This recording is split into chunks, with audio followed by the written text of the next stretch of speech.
Hi, I'm here at Columbia Springs Trout Hatchery. I coordinate the Salmon in the Classroom program, where teachers and students all over Clark County can raise salmon in aquariums throughout the year, learn about them, and release them into local waterways. In the fall, each school gets 10 fingerlings from Washougal Hatchery, and in January, we get eggs from Lewis River Hatchery.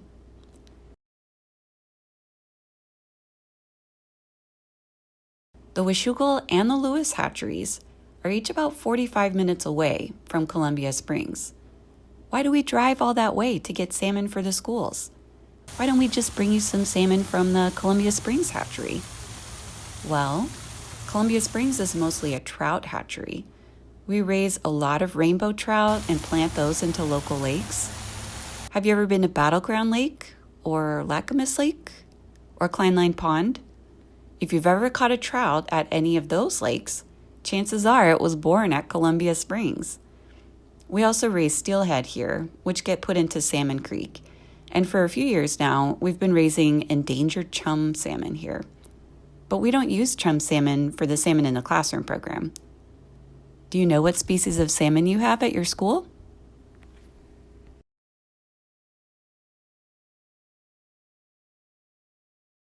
Another big reason we get eggs from Lewis River Hatchery is that we don't have a spawning facility here at Columbia Springs. We get all of our trout eggs from other hatcheries too. This means I get to drive baby salmon eggs around in my car. I'm a salmon egg chauffeur. Let's talk about this for a minute, because being a salmon egg chauffeur actually takes some engineering. How do you transport live salmon eggs? The funny thing is, you can't transport them in water. All living things need oxygen to breathe, including salmon eggs, actually. The eggs have tiny pores on their surface for oxygen to get through. And baby salmon need a lot of oxygen, at least 11 parts per million. At other life stages, they're happy with about 8 parts per million. So if we transported salmon eggs in water, they'd actually use up all the oxygen in the water and suffocate. But salmon have a really cool adaptation. If you take the eggs out of water, but still keep them damp, they can take oxygen through the air. They can't use up all the oxygen in the air, so as long as they don't dry out, they can be out of water for over an hour and still survive. So this is how we transport them. We get a cooler and line the bottom with non-chlorinated ice. Chlorine can kill the salmon eggs.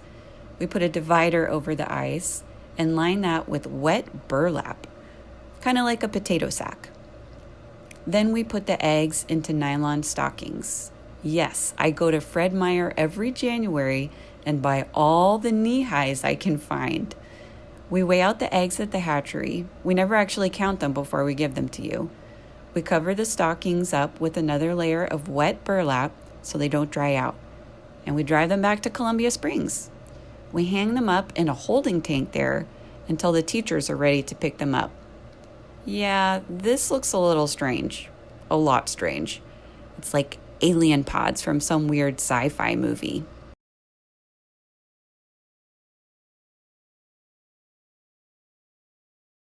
After teachers get their eggs, they can do a starting population count by putting them in a bin and taking a photo before putting them into the tank.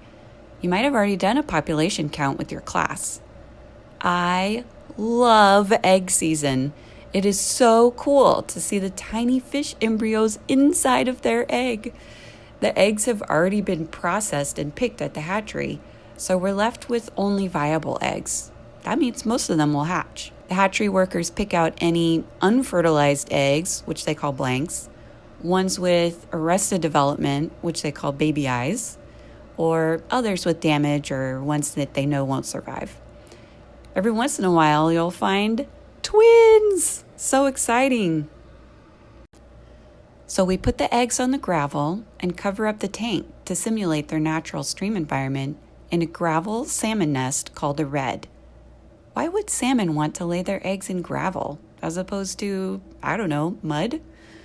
Think about those tiny pores I told you about and how salmon eggs need lots of oxygen. Kind of feels like we're tucking them into bed. Good night, salmon. And then we wait. When will they hatch? Well, it all depends on the water temperature. For humans, the baby's going to be in there for 9 to 10 months and then it's ready to be born. But in humans, our body temperatures are constant and we make our own heat energy. We're warm-blooded, endotherms. But fish are cold-blooded and they get their heat energy from their environment. The eggs need a certain amount of heat energy in order to reach a lot of developmental milestones. They need a certain amount of heat energy in order to develop eyes, develop their hearts and gills, in order to hatch, and even in order to start swimming. Fish scientists measure this heat energy as something called temperature units, and they track it every day. On the day they were spawned at the Lewis River hatchery, your eggs had 0 temperature units. Each day, they added more and more temperature units. Your eggs needed 396 temperature units to develop eyes. They needed 720 temperature units to begin hatching, and all of them were hatched by 900 temperature units. When we pick up the eggs at Lewis River Hatchery, they tell us what the TUs are, the temperature units, and we can predict when they're going to hatch, which is very helpful. We can also predict when they're going to swim.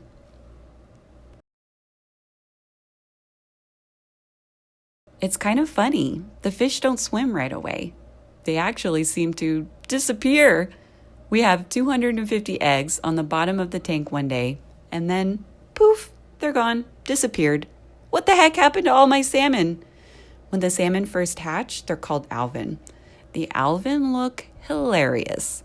They're so wiggly, they look like a string with a giant orange belly attached. It's their yolk, kind of like the yolk in a chicken egg that can feed the chicken embryo. The yolk on a salmon feeds a salmon until it's ready to begin hunting for its own food. The new hatchlings still have some developing to do. Their digestive tract is not fully formed, for one, so they hide and wait. They burrow into the spaces between the gravel rocks. They can wiggle their way up to 30 centimeters down in the gravel in a stream. And in the tank, it looks like they've totally disappeared. Each year, even though I'm expecting it, it's so alarming to come in and discover that 250 creatures I'm in charge of have vanished. So when will the alvin come out of the gravel and start swimming? I am so glad you asked that. This is called emergence, when they emerge from the gravel, and this depends on, you guessed it, water temperature. So let's take a look at our data sheet and predict when our salmon will begin swimming.